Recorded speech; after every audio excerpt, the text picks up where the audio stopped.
Have their paws all over the news this summer. 3 dogs making headlines after being abandoned by their owners. The most recent happening 2 weeks ago when an elderly dog was found tied to a picnic table. NewsChannel Line's Jeremy Skiba shares a solution that shelters recommend to get more pets in homes. Raquel Doris made it her mission to help Lucky and Linda, 2 pit bulls she found on the street in July. In a few days, she raised $1,600 and donated it to B&R Bunkhouse, who took the dogs in. It feels really good to know that they have somewhere that they can be that's safe, that they're not out roaming around the streets, possibly getting hit by a car. Their outreach didn't stop there.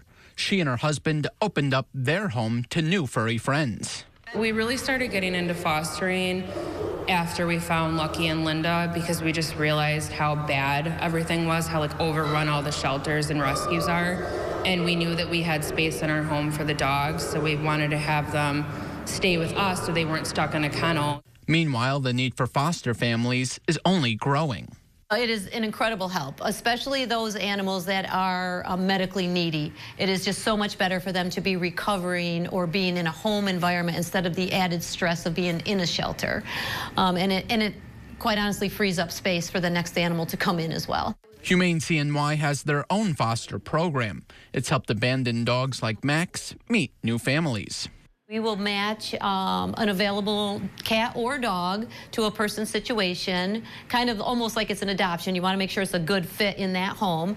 And that foster home's, main responsibility is just loving the animal and in some situations getting it ready for adoption.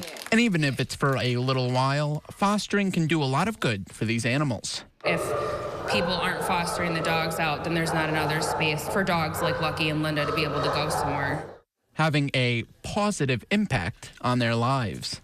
In Syracuse, Jeremy Skiba, News Channel 9.